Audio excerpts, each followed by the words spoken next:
the first time they say Green Hills is like the most perfect place in the world or something, people were audibly like snickering and laughing and stuff like that.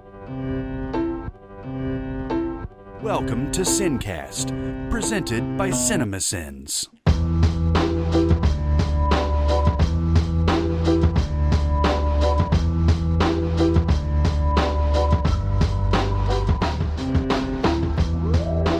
All right, everybody, welcome to the SinCast. This is Chris Atkinson from Cinemasins, joined by Jonathan Watkins from Cinemasins. Hello, hello. And today we're going to be doing a mini-pod. Sonic Pod. Of Sonic the Hedgehog. So yeah, this was a movie that had some early, I guess, bad publicity because of the teeth of Sonic the Hedgehog. Yeah, well, I mean, was it just the teeth or was it the whole look? I don't know. Yeah. I feel like the look of his character was fine. They just like when he would scream, his teeth would just. Oh. I could be wrong. Yeah. I only saw that trailer, that old trailer that freaked everybody out. Yeah, that like one time is the only time I saw it. I only saw it once. So then they went back to the drawing board and said, all right, well, we'll fix this. And I think they've done that pretty well. There's not any. I don't remember there being any creepiness. It looks in this. good. No, I think he's a pretty good looking character. He's cute. Mm-hmm. Is this one of the first like? Well, I guess like Snakes on a Plane is the first time I remember fan interaction affecting, and that was very minor. That was basically they just wanted Samuel L. Jackson to say fuck. Yeah, it was going to be a PG-13 movie, and then somebody actually either imitated Samuel Jackson or what, I don't know, but said the line that movie's famous for. And they just assumed that this is what Samuel L. Jackson killing snakes would be like. And then it became an internet sensation, and then they changed the movie. But that was like the first time I remember like being like, oh my God, like this is weird that like, you know, fans could actually make something change. But nothing on this level would I have ever thought, because I mean they spent a ton of money just to go back and, you know, fix this little thing and it delayed the release of the movie. I think it was supposed to come out last year. Yeah, like fall or something, or maybe end of the year. Yeah, I don't think it got delayed that much, but it did get delayed a little bit. And you know, just the fact that they would go in and do all this. But I mean, like you said, he looks good, so maybe that was a positive. Yeah, and it's perhaps something that the producers of Cats wish they could have done to their movie, because I don't think they could have, the way that movie was made or anything. Yeah, but didn't they go in and fix some stuff? Did they? It was like after it was released though, because there was something about like you could see human hands on Judi Dench or something. And so, I did not. I never saw the movie. I didn't either. All I knew was that when the first trailers for Cats came out, everybody was like, "Oh my God, this looks so stupid." Yes. And so I was like, "Oh well." I mean, it's too bad that not everything's a special effect there. Like most of it looked makeup. Like I guess there were effects, but they couldn't change them to any real degree to make them look not scary. Yeah, no, they definitely didn't do that. I think they just went in and cleaned up some stuff just to, you know, so it looked a little more better. I don't know. Anyway, this they changed Sonic enough to come out with it on a Valentine's Day, and we're sort of used to this now, like Deadpool and everything, where wise ass characters, you know, well known character, does this whole shtick and everything. But I guess he's his own. I mean, he's obviously not profane. This movie's very PG. Yeah, you know? yeah, for sure. And I actually listened to there's a podcast I listened to called Best Movies Never Made, and one of the hosts of that was one of the screenplay writers on this, and I hate that I can't remember who that was now, but let's see who wrote this. It was Josh Miller. Josh Miller, I believe that's the one. Josh Miller, he's one of the co-hosts of Best Movies Never Made, and he was just talking about how when they went in to write this, the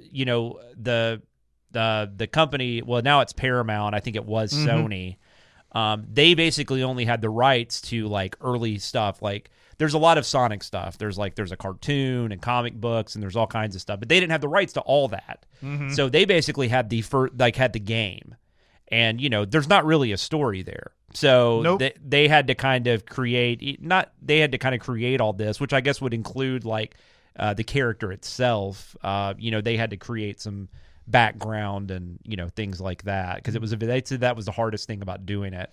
There's really not a story there. It's just a concept. I don't know how what you do, how you tackle this as a screenwriter, because if you're just using the game as a basis, I don't know where you begin. That's why video games are such bad movies for the most part. Like 99% of the time. And they also said that was they had a very limited time to do it. They had about 4 weeks.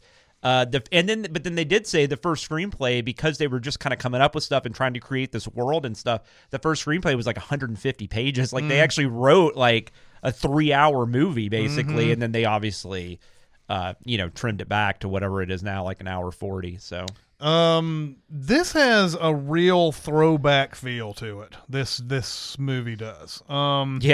First off, Jim Carrey is back to doing like mid-90s Jim Carrey stuff. Yeah, I mean, is The Grinch like the last time we've seen him doing any kind of shtick like this? I mean, that's a terrible example. After The Grinch, he started doing more. They were concept comedies, but they were still straight comedies, more like Liar Liar. Yeah, I guess like Yes Man. And, Fun with Dick and Jane. All these type of movies where they were more straight comedies, where he would still get a chance to kind of do his thing, but not to the level that he was doing it in the 90s. Yeah. And I don't know. I feel like back in the 90s, audiences loved Jim Carrey, but I didn't get the sense critics loved him that much. They were just thought he was just a buffoon or whatever. What did you think of Jim Carrey back then? I mean, I actually kind of liked Ace. I just remember seeing Ace Ventura, the first one. I remember just going to see that at midnight, like opening weekend, and being like, "Oh, it's the guy from A Living Color." Yeah, that's where I knew him from. And I mean, I don't know how much I liked the movie, but I did remember like being like, "There's something there." Like, and then of course The Mask came out a few months later, and I think that was a better use of his material. And that might have been like one of his early movies that critics actually were okay with. But then Dumb and Dumber came out, and I didn't like Dumb and Dumber. So so I was a little on and off, and I didn't really like Batman Forever. So or his very early stuff, like at least Liar Liar, I was kind of hot and cold with him. But I always thought he was. There was always something there that was different than what other comedians were doing at that time. Yeah. This is back to that sort of Absolutely. thing. We haven't seen him doing this in forever, so it was actually fun to see him getting back into that. There's something just not just Jim Carrey, but there's something about the way this movie goes about its business. It feels very 90s as well, and I don't know if that's a throwback to the fact that it's Sonic, he's from the 90s, or what. That's what they were going for, but the comedy itself feels like something that could have come out in the 90s. Yeah, no, I agree completely. Especially like even like minor stuff like James Marsden plays a I don't know if he's a sheriff, but he plays like a head cop in this really small town. Oh, it's Green Hills. Which was I saw this movie at Green Hills and the Green Hills Theater, and when the first time they say Green Hills is like the most perfect place in the world, or something, people were audibly like snickering and laughing and stuff like that. Yeah, it's a Green Hills is like it's a subdivision of Nashville. Is that what you would call it? It's not really. It's not its own. It's not city. Incorporated. It's just a neighborhood. But obviously this movie, that's not. I don't know where this movie is supposed to be. Montana. Montana. That's right. That's right. That was so funny. But anyway, so he's a sheriff, and then he has his partner. Yeah.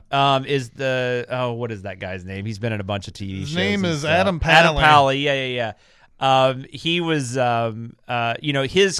his character felt very much in that vein of what you're talking about. Like he's like the really the dumb sidekick, I guess. Yeah, is what you and call he's him. hilarious. He's hilarious. I think he actually steals scenes in this movie. He was still on one of my my favorite shows that got canceled too soon. It was and all of a sudden I can't think of the name of it, but it was this is great podcasting. I guess that's what that is. Happy Endings. Happy Endings. Which did last like 3 seasons, but that's an extremely funny show. If you watch this, never heard of that, and you really like this guy, check that out because it's awesome.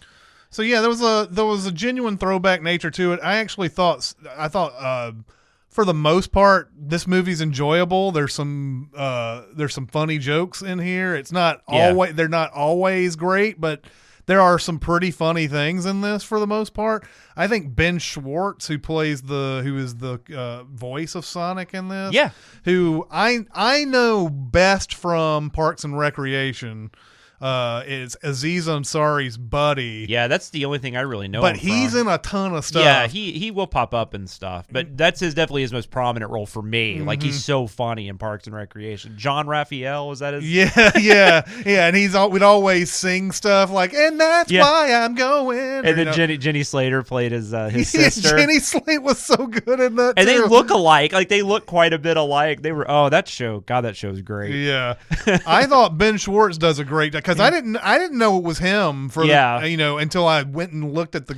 I wasn't sure. I thought because there's been a cartoon, so I thought maybe they just kind of like they do with Scooby a lot of the time. I thought maybe they just went and got the guy that did the cartoon and just let him do it. I didn't know. So yeah, overall, this was an unexpected surprise to me. I'm going to give it a B. Wow. I'm going to give it a C+. It didn't suck. And I feel like that was part of my enjoyment of it, was like, it didn't suck. I think kids are going to love this movie. Yeah, I do too. I just think kids are going to have a ball with this. And I even said this, I know Aaron Dicer put something on Twitter last night. He was talking about Jim Carrey. And I said that, I'm not going to be upset if this movie makes a lot of money. I don't think this movie's really for me. It shouldn't be. But I mean, even as a kid's movie, I enjoyed it more than most. But I still thought it was a little lazy at times. And there's the thing, James Marsden, who's actually good in this. James Marsden and Jim Carrey actually give performances in this movie, which I was not expecting. If they had phoned this in, I wouldn't have been horribly shocked. But I'm glad they didn't. But Marsden and the Sonic, he really accepts this really quickly. And and they just become immediate friends. And this movie is maybe lazy is not even the right word. Maybe this movie's just rushed. Maybe that's the problem. I don't know. But I felt like all that just kind of happened. If Birds of Prey, which we just talked about, if that happened too slowly, I feel like this almost happened too quickly. So maybe I just can't be pleased. Yeah, but it's okay. I mean, C+, I think that's a pretty decent review. Perfectly fine.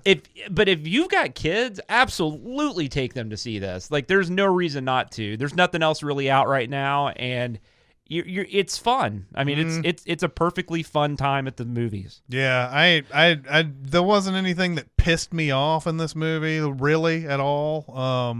I was expecting Sonic to piss me off quite a bit. Yeah. Because especially from the trailer where he's in the car and he's like, we got to go see the rubber ball or whatever. And he runs out and he hits the little paddle ball thing and all that. And I was like, oh my God, there's going to be an hour and a half of this shit right here. I'm going to lose my shit. Yeah. I thought it was going to be like Peter Rabbit, which I did not like. And, and that I just found that movie that movie was perfectly fine at times, but the Peter Rabbit character is so annoying. You just want to strangle that damn thing. As an aside, that sequel doesn't look very good at all. But there's this one part of the trailer that makes me kind of interested in watching it. And they're on the train, and then the one bunny jumps onto the glass. And says, I'm gonna live forever. Yeah, that just makes me want to go. See there's it's kind of like that British humor. Yeah. and there is some of that in the first one, and Rose Byrne. From my mind is going to play Rose Byrne's really funny and really nice and stuff. And then a lot of the supporting characters, it's just Peter Rabbit himself, and maybe that's James Corden to a point. I don't know, but Peter Rabbit himself is just so annoying. No, Sonic is a perfectly fine character. He feels like he feels like a kid. He's he's an alien hedgehog or whatever from another dimension that hasn't gotten to have friends and be around people for the longest time. So when he finally gets a friend, he just kind of goes nuts. And plus, the fact that he's he's a speedster or whatever probably factors into the fact he can't sit still. And he just feels like a kid. I mean, and he's like you said, it's perfectly well drawn out. He's not too annoying. Yeah. Not everything's that funny, but it's yeah, never there's annoying. some things that absolutely fall flat Yeah. in this, but man, I was just digging it. I don't know if it was the retroness of it or what, but I really was just appreciating the vibe of it. It's a perfectly fine movie. Like I said, I don't know if it's, like I said, it's lazy or too rushed. I think if anything, it maybe there's just not a whole lot there. That elevates it above that like C+ level for me. But all right, well, let's go on to spoilers. Yep. No spoilers! Kevin Spacey is Kaiser Soze. Luke's father is actually Darth Vader. She's the sister and the daughter. They just No. I'm reading the books. Here's something that's going to be completely random and spoilers, but like, I was disappointed in they kept talking about how if he was going to have to use his rings to transport again, he'd have to go to this mushroom world. yeah. So obviously, by the end of it, Dr. Robotnik gets sucked into this mushroom world and everything.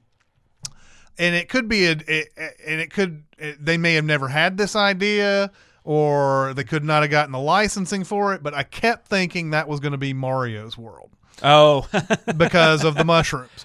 And so when we see Robotnik at the very end of this movie wandering around this big mushroom world, I just expected Mario to just show up, even though they probably would have had to get licensing to get him. And apparently, I actually just learned this today. Illumination is doing a Mario movie. Oh, so yeah? I don't know if maybe they just have the rights to it, and Essentially everything that you have ever seen in your life is getting some sort of new cartoon reboot in the next year. Scooby-Doo. I mean, Addams Family just happened. It seems like everything that we know is somehow getting SpongeBob's getting a 3D. Yeah. Like, it's just what is going on? Everybody wants.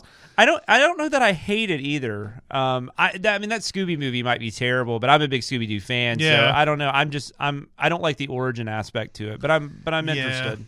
But anyways, spoilers to this. There's not much. I mean, the main story now, if you're talking about lazy, I think the laziness of how they get them on the road trip is kind of the lazy part to me, because there's a point where he's got one of his rings and he sees San Francisco on James Marsden's shirt. Yeah. And he thinks about going to San Francisco. So the portal is open to San Francisco, and then he drops all of his rings into San Francisco on top of a building, the Transamerica building or whatever it is.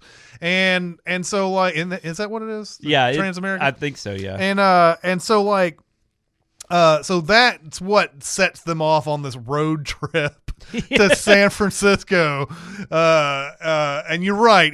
James Marsden does sort of accept this immediately and says, well, yeah, you're right. I mean, you got me over a barrel here. I'm going to have to drive to San Francisco now. It's your fault. So you need to drive me. Well, and I was sitting there going, well, maybe he just wants to have a friend. Maybe that's what it is. But why can't James Marsden go to MapQuest or some shit and print out pieces of paper?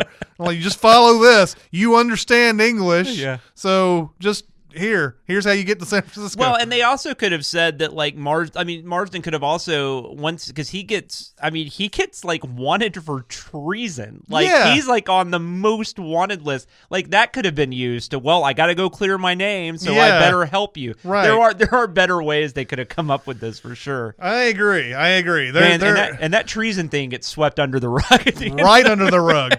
I guess they're just assuming, and plus the government's willingness to go straight to Dr. Robotnik is pretty hard sell too. And obviously, I mean, well, that was the tone of this movie is a little odd, because at the end there's a scene where the general or whatever, the guy that wants to hire, who probably would have been fired, to be fair, after all that crap, but the guy who wants to cover it all up, that based on that scene, I felt like this was actually supposed to be sillier than I was even taking it to that point. Like, that almost felt like parody at some, which I didn't really feel like the movie was doing most of the time. And partly because they weren't really giving you much time to think about it, because this movie's like an hour and a half. I mean, it's not long, and it feels even shorter than that. Like, it goes by, no pun intended, very fast. Yeah. But so it was tonally kind of weird. So I think you're just supposed to assume it's just this really hyper silly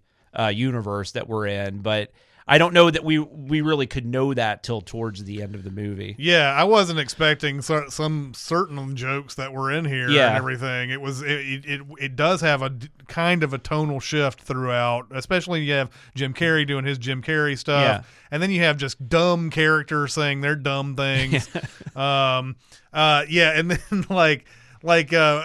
the other like I guess quote unquote problematic scene is the fact that James Marsden's wife, who's played by Tika Sumpter, who's great in this, goes to see her sister and her niece. Yes. And there's a point where Marsden is now wanted and shows up at the door, and then they tie her up for like hours, and it's supposed to be this funny scene, but like it's also like, damn. Yeah, that whole thing was weird. I don't even, that was a sequence. I guess I don't know why that had to be in there because like, early on you find out that his sister-in-law doesn't like him. Yeah. And is always trying to get her sister to divorce him. Mm-hmm. And I was like, why is this subplot even here? Yeah. Like, it feels really strange, especially in a kid's movie. Yeah. If Marsden was like some shitty cop or like he was in trouble with the law because he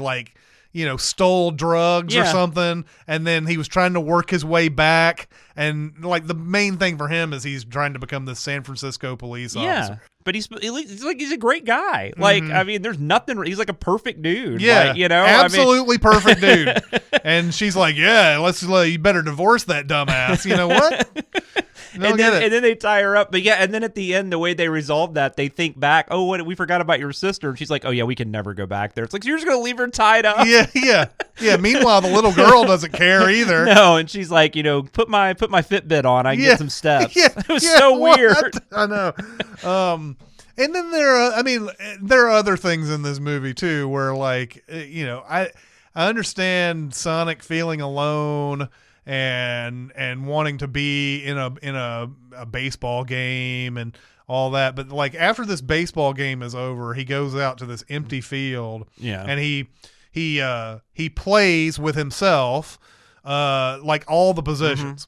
So like he's the pitcher, he's the batter, he's the outfielder, and all that. So we see this sequence where like we see him as all individual Sonics, and then after he plays a little bit, he's like, he gets so sad that he runs around the bases so many times he generates enough electricity to black out the entire Green Hills area. Yeah, and how has nobody seen him at this point either? That's it. I mean, they have the one guy that has seen him. The one guy that nobody believes. Yeah, which was actually kind of funny. Yeah. But I just thought it was interesting that, like, he doesn't really try to hide himself. Like, he goes to that baseball game and, like, how does nobody see him?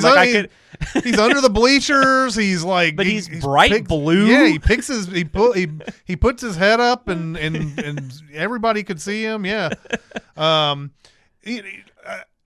are a lot of like obviously like plot things in here that don't make any sense. Completely fall apart. Will be fun to send this movie. In fact, but the jokes keep coming. The performances are all good, and that's why I gave it a B. Yeah, and it's clearly made for kids, and I mean, it's hard. It's always hard to explain this for me, but like, you can make a movie like this for kids, and it doesn't have to necessarily be like a great movie for adults, but like you can still kind of give it like a pass, But like, I think there are a lot of movies that people use that as an excuse.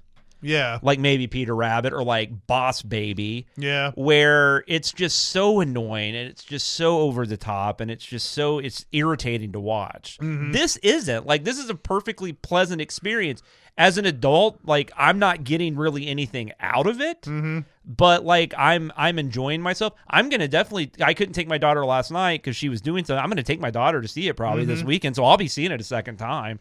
Because it's like I said, it's very easy on the eyes, I guess, is the best way to put it. Yeah. Has the Quicksilver style scene where someone who is very fast slows down time, essentially, has that become old now. I think that was one thing also when I was watching it. I was sitting there thinking like, this is pretty cool, but at the same time, I feel like I've seen this a dozen times. We've seen it a million times since that Quicksilver first did it. I believe in First Class was the first time. Days of Future Past. Was it Days of Future Past we first saw it? Yeah, he went in First Class. So it was the first time we saw him do that. Then X-Men sort of overdid it. Did they do that in Age of Ultron too? Because they had the same character in there. Don't think they did it in Age of Ultron, but they did it in the next X-Men, Apocalypse. Yes. So that was they had done, and Dark Phoenix, to be honest. Yeah, Dark Phoenix. Yeah. And so we're used to this at this point, and so. And I just keep wondering too, like, that it's their perspective. They're moving so fast, things are moving that slow to them. But I feel like even with the speed that we've seen on screen, they're not moving nearly fast enough to do the things that they're doing. And they do a little bit better job of that because they do it twice in this. I think it's only twice. There's two big scenes where they do it, but the second time where he like pushes them off which I still don't even know how that made sense to him, that he pushes James Marsden and Tika Sumpter off the roof and then goes to try to stop Dr. Robotnik, and they do it. Even in that time, he like chills for a second. Like he even like they purposely show him like kind of like just leaning back and like waiting a second, and then that ends up kind of screwing him because then Robotnik's able to get to the button or whatever. Yeah. And then they have to, and that's actually an okay scene. But I know what you're saying. Like especially in that first scene where he's moving all the bar fight. Yeah. Where he's moving all the pieces everywhere. Mm-hmm. No, there's no way. Yeah. I mean, that's the thing that I've always, we've come to accept that this person is extremely fast. Did Flash do this too? Did we have anything? Well, the Flash Superman scene. Yeah, Flash did this too. This is the reason why it's like become a thing now. Yeah. But every time I see this, especially the one where Quicksilver goes in to the X mansion, and I'm guessing this has to be the second one. This is the second time they do this. Mm-hmm. Apocalypse. Yeah, probably. Because the Days of Future Past one is really well done. Like we haven't really seen that. Yeah, it's before. like in a kitchen or it's something. in a kitchen. Yeah. This one is at the X mansion where he's trying to save all these people from an explosion. Yeah. Remember how fast an explosion is. Yeah. And he's like going in and like getting people, doing all this other. Yeah. I'm like, there's no way he's this fast. Yeah. Like even the point where Marsden has his radar gun out. Yeah. The fastest we see him run is 300 miles an hour. Yeah, that's true. Which is not fast enough to do some of the stuff that we're seeing. There are cars that can do that, right? I mean, there's definitely planes. There's like Formula One and stuff like planes. Yeah, planes are going 700 miles an hour. They can't do this shit. Unless they're saying that it's just something that he can compound faster and faster and faster. I don't know. Anyway, a lot of weirdness in the plot, yes. You will have a lot of fun, though, I think. And yes, you're right. Mainly for kids. It brought the kid out of me. So yeah, and the Jim Carrey thing's interesting because you got to think there's a lot of younger people that probably haven't really even seen Jim Carrey be Jim Carrey. Mm-hmm. So if you ever were curious why what we ever saw in him from that kind of perspective, it is kind of one of those things. I wonder though that like because I feel like he's going to get overhyped a bit. Like I mean, but I will say he's a better villain than Ewan McGregor in Birds of Prey. Mm-hmm. Yeah. I Love You, Philip Morris co-stars. You're comparing. That's true. Mm-hmm.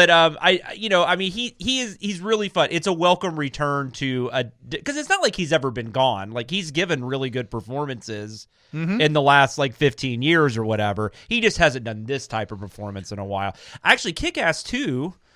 Which oddly enough, Jeff Wadlow directed, who directed Fantasy Island, which is opening up against Sonic the Hedgehog. Yeah. He does play a really weird character in that. Now, most people don't realize that because he refused to do any kind of publicity for that film because he decided that he was anti-gun and all that kind of stuff. Right. And it's just fine. I'm not having an opinion on that. Yeah. I'm just saying I think a lot of people forget about it, and that movie's not good. Yeah. So that probably doesn't help. Yeah, he shows up from time to time and stuff like the incredible Burt Wonderstone. He has a scene in that. And he Dumb and Dumber 2. Dumb and Dumber 2. But And my nephew liked Dumb and Dumber too, Yeah. and I was like, this is nowhere near that first movie. He's like, oh, I love this better. Burt Wonderstone is an interesting movie though, because that's one of those. The first time I saw it, I didn't really think much about it, but there are parts of that movie, like I've rewatched bits and pieces of it when it's on like TNT or something. There are parts of that movie that are really funny. It's one of these movies that I feel like has started to get a cult following over the years. I've started seeing more and more people show gifs of it on the online and stuff like that, but yeah, it does have parts in it. And I remember when it came out, I remember watching it. I was at a theater. I was working at a theater when it came out. I was like, this is not good, but there are some moments in here like Carrell trying to do that 2-man team magician trick. That's hilarious. I like when he's at Olivia Wilde's apartment after he's been kicked out of the hotel and he puts the food outside the door for like room service, and they're in an apartment. And Steve Buscemi doing that little like doing the news report where he's visiting the malnourished children and giving them magic tricks. Yeah, and they're trying to eat it because they want food. Yeah. Just something that that was not given much of the time of day when it came out, but I think it's gotten an audience over the years. But this is old Jim Carrey. This is like certain scenes in this were like the entire movie that if Jim Carrey was in it, you would see this type of stuff in the entire movie. But it kind of felt like when I remember Eddie Murphy did was it Money Heist? Was that the name of that movie with Tower Heist? Tower Heist, Brett Ratner movie. Like, and Eddie Murphy is, and this is a better movie than Tower Heist. And Eddie Murphy is kind of like back to form in that movie, or back to his older form, kind of, But I just remember people talking about it's like, oh, Eddie Murphy's back, he's amazing in this. I'm like, I mean, yeah. I'm still gonna go watch 48 Hours instead, but sure. But I think Carrey's better here. But yeah, I don't want to overhype it too much. But it is interesting. It's really nice. I didn't realize I missed him. Let's put it that way. Yeah. When he comes onto the scene, it's he just takes over. I mean, immediately. And I think Marsden, I mean, I don't want to short shift Marsden. I've always thought James Marsden's a good actor, and he's never like. I kind of feel like he just happened to hit it when, like, Matt Damon, there's probably a couple other people. And so he's not getting those roles. There's nothing particularly about James Marsden that makes you go, I remember, he doesn't make very memorable performances. He's always a good straight man to what's going on. Or I thought, like, the most performance I've ever really seen Marsden do is in Sex Drive.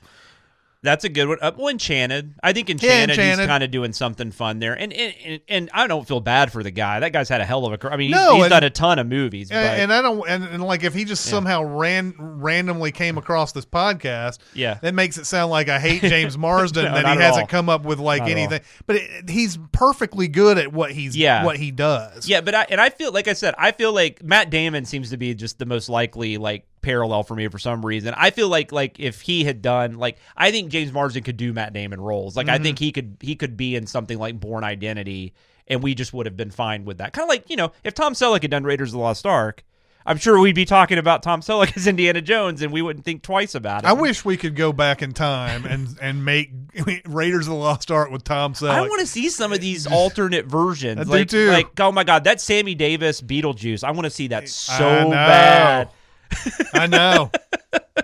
But or Frank Sinatra's Die Hard, I mean, I want to see some of these movies. And I know we've talked about that wasn't like a legit thing, but he was offered the role because he had to be contractually. Right.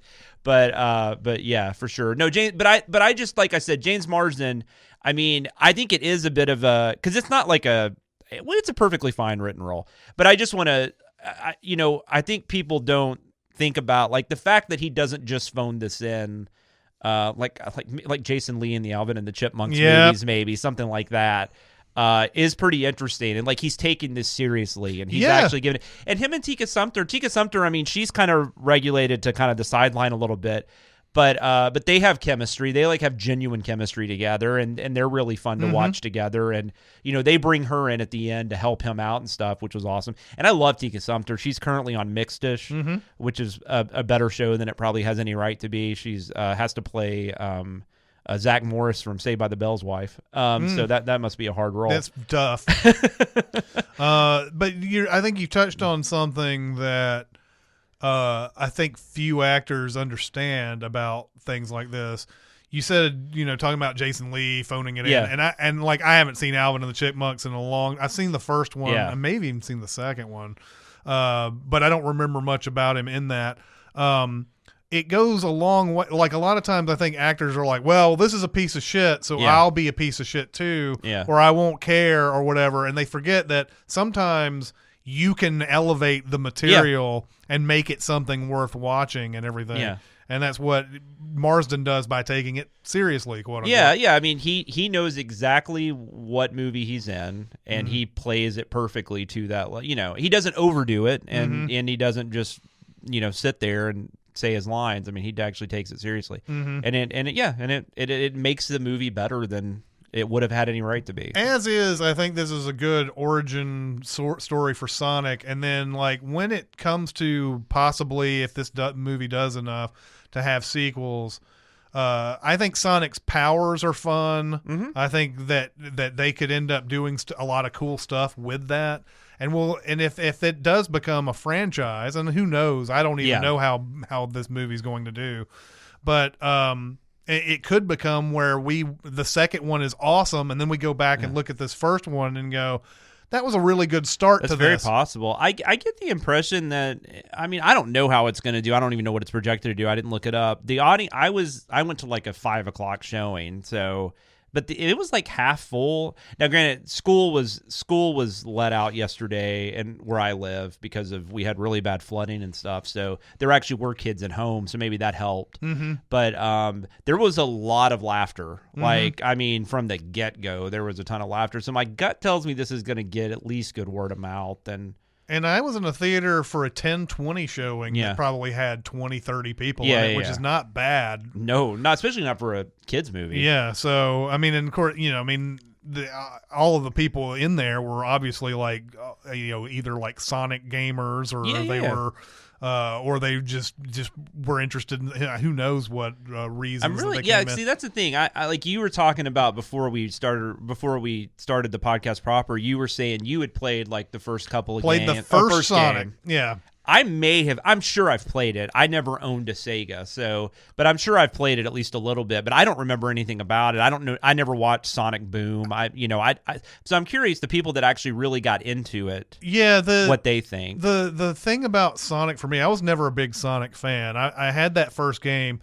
This is going to sound stupid, but I felt like you almost had to have too much skill to play that game. It wasn't hard. It was just that, I really enjoyed going fast everywhere, but there were always these obstacles that you would run into, and you'd lose all your rings, and you'd have to, go back and collect as many as you could and all that.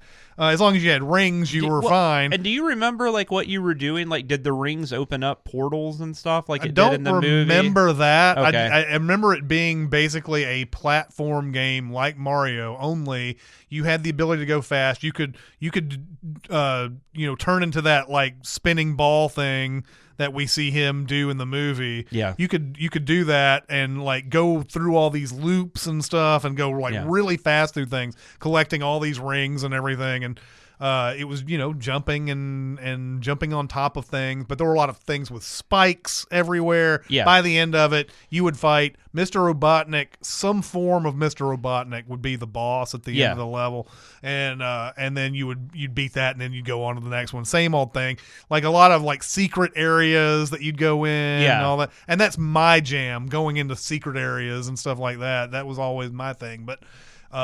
Cool. And so I wanted to go super fast without having to worry about spikes, and I would always be all right, I'm going fast, and then hit something. It's the equivalent of the people that used to play when what was the Grand Theft Auto, people that just wanted to like run over hookers and just drive around and I mean that's you could have a whole different experience with Grand Theft Auto doing that. I mean that was the beauty of those games. You didn't have to go do the missions. You could just walk around and do whatever you wanted. I will say another thing.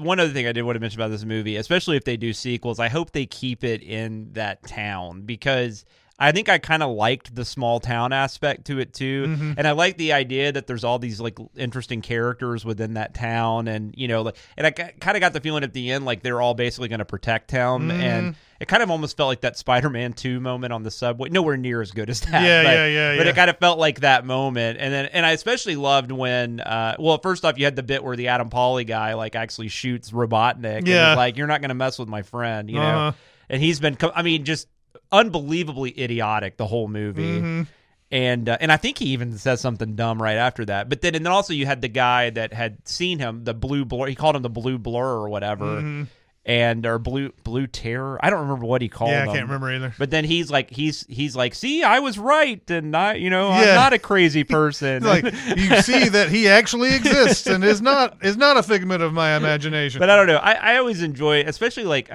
more so maybe like in like horror and sci-fi films. I just kind of enjoy that. So I kind of got like a Critters vibe, or like Tremors or something like that. Just where you just have this neat little town of these different types of characters, and then there's a central reason for them helping Sonic or whatever. I don't know. Yeah, I totally understand what you're saying. Yeah. Sort of the opposite of what Pikachu was last year. Yes. Where it was a giant city, and I think it did okay for what it was. I'm just saying, like, for a sequel, like, you don't have to go huge. Like, I think if you keep it something like that, Robotnik comes back, maybe there's another villain that's helping him, and just keep it. You don't have to they don't have to start bringing like outer space into it and all this bullshit, Right. Okay, so what did you guys think of Sonic the Hedgehog? Go to SinCast presented by Cinemasins on Facebook. We are also on Cinemasins Twitter, Music Video Sins Twitter. We also have SoundCloud, and we're on Discord. If you want to get on Discord, you can go to our Reddit page and find a link on the right side of the page. Or you can go to the Facebook page and go to the private messages, and I can give you a link there. Where can people find you, Jonathan? You can reach me on Twitter at SamLoomis13, and you can also hear me most weeks on Behind the Sins podcast with Danae Hughes and Aaron Dicer. All right, well, that'll do it for this mini-pod. It's Chris Atkinson and Jonathan Watkins. We'll see you next time. Thanks for listening. Comment on our episodes on our SoundCloud page. Check us out on YouTube, Twitter, Facebook, and Reddit. And be sure to visit cinemasins.com.